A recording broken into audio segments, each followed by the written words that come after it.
Na mídia americana são textos e mais textos contra o ministro Alexandre de Moraes, né, do Supremo Tribunal Federal, como se ele fosse um ditador, comandando o Brasil, como se a gente vivesse num regime autoritário, sem que haja uma defesa da democracia brasileira. Democracia brasileira? Essa...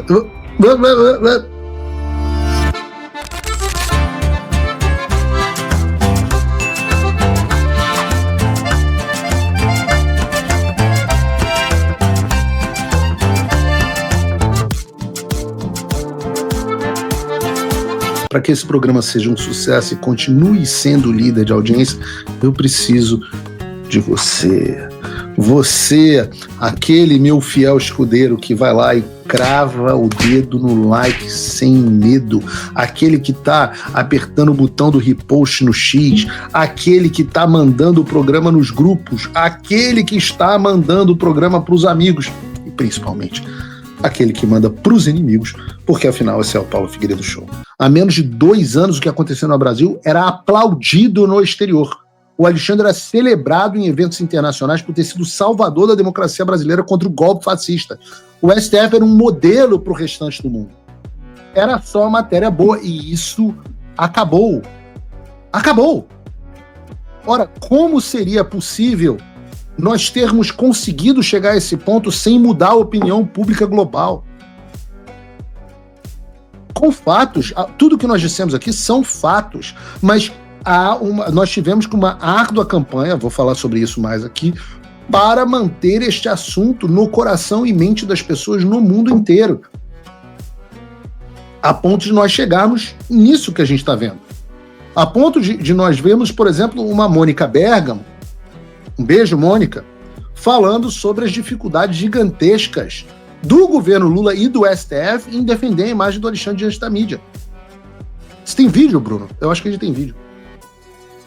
Bastante, tanto magistrados do Supremo quanto integrantes do governo, é a dificuldade que o governo e que os empresários brasileiros que têm interesse lá estão tendo de defender suas opiniões nos Estados Unidos, o nosso ponto de vista, de ter influência na opinião pública norte-americana, de publicar artigos, de dar entrevistas, né? Foi feita uma comparação, para mim, inclusive, uma autoridade fez uma comparação do tempo em que o Lula estava preso, né? Você se lembra, né, Megali, que volta e meia sai artigo no New York Times, sai artigo de intelectuais criticando o Supremo, criticando o Sérgio Moro, abaixo-assinados, existe uma mobilização muito grande internacional para defender o Lula, para criticar aquela prisão. Dessa vez, com exceção...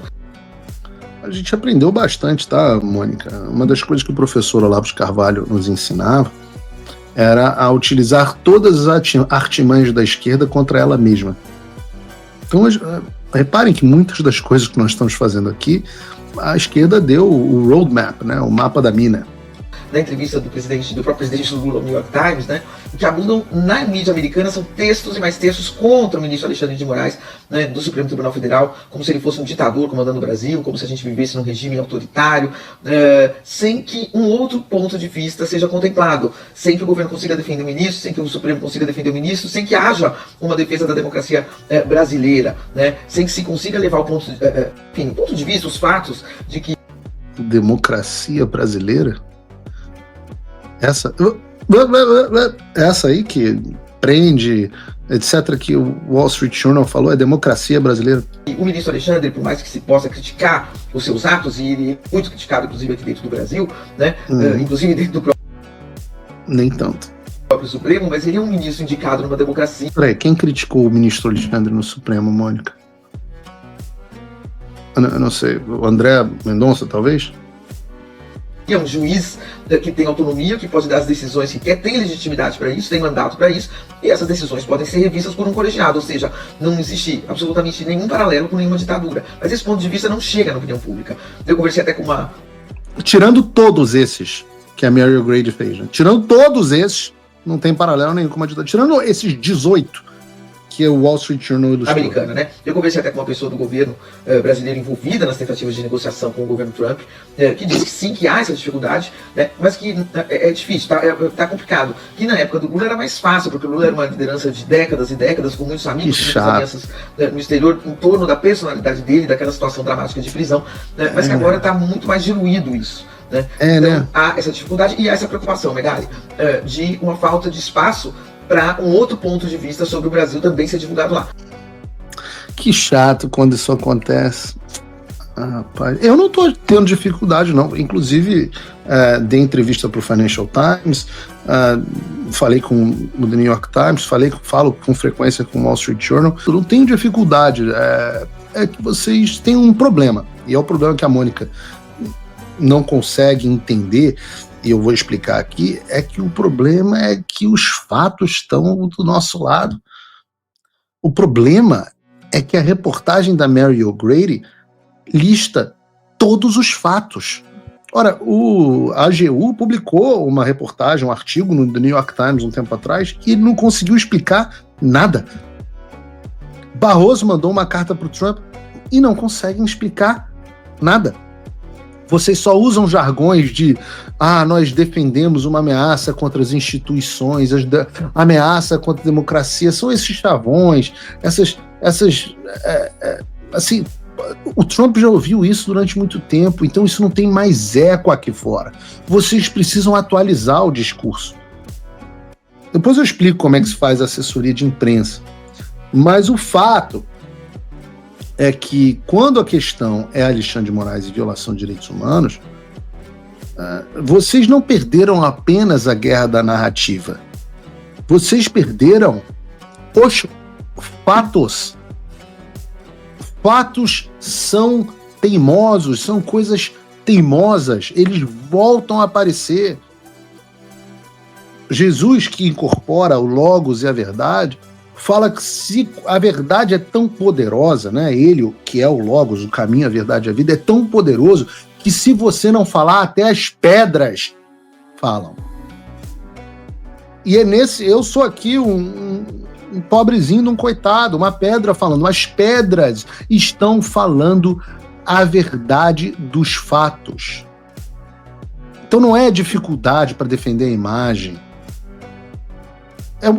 É dificuldade de sustentar a mentira. Como é que você vai dizer para um europeu, para um americano, que uma mãe de família que foi condenada a 17 anos de prisão por passar batom em uma estátua, e que teve gente presa, julgada e condenada por 8 de janeiro, que nem sequer participou dos eventos naquele dia, ao mesmo tempo que tem traficante com passagem por assassinato e o cacete solto aí fazendo na quinta passagem na polícia? Não dá para se dizer para um americano que o mesmo juiz que julga o processo é o que conduziu as investigações. É difícil, não tem como, não tem narrativa para isso. E por isso que vocês não estão perdendo a guerra só na mídia. Se fosse só a mídia, eu acho que vocês estariam até felizes, mas não é por aí. Sabe aquela curtida, garota marota travessa? Você vai lá e curte. Por isso é bom compartilhar o link também. Eu vou ficando com a língua mais solta.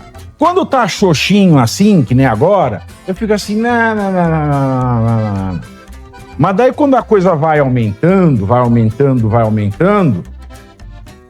aí eu já fico... Oi.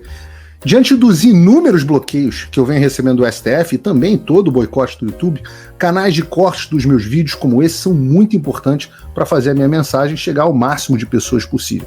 Sem isso, o pessoal fica refém da Globo News e das outras redes de televisão de esquerda. Por isso, todo mundo tem autorização expressa para recortar os meus vídeos à vontade, exatamente como fazem aqui os meus amigos do Pave News. Curtam então o vídeo e se inscrevam nesse canal. Para acompanhar os meus programas completos ao vivo, eu sugiro que você acesse o meu canal e o site do Paulo Figueiredo Show. A gente transmite ao vivo todas as terças e quintas às 15 horas. Você também pode, no meu site, apoiar o meu trabalho diretamente. O programa é totalmente financiado justamente pelos assinantes e cada contribuição é crucial. Se tornar assinante e apoiador é muito fácil, é acessível e eu criei um cupom de desconto especial com 20% aqui na descrição. É uma contribuição de pouco mais de $5 por mês, menos que uma promoção do Big Mac, e você tem acesso a vários conteúdos exclusivos, análises detalhadas e descontos dos meus cursos. De novo, link e cupom na descrição. Você pode contribuir também de uma forma mais significativa se você se tornar um patrono Gold. Aí, com um compromisso de $50 por mês, você se junta ao nosso grupo exclusivo de WhatsApp, participa das nossas reuniões mensais de Zoom, de encontros presenciais e tem acesso direto a mim por e-mail. E você vai poder compartilhar as suas ideias contribuindo para um grupo de elite dedicado ao futuro do Brasil. Você imagina o impacto que você pode ter. Desde dezembro de 2022, as minhas redes sociais estão bloqueadas no Brasil, as minhas contas bancárias, ativos, todos congelados, meu passaporte cancelado, tudo por ordens do Alexandre e sem justificativa. Então, se você está procurando uma forma de ajudar e fazer a diferença para o seu país, essa é uma ótima forma. Não me deixa sozinho.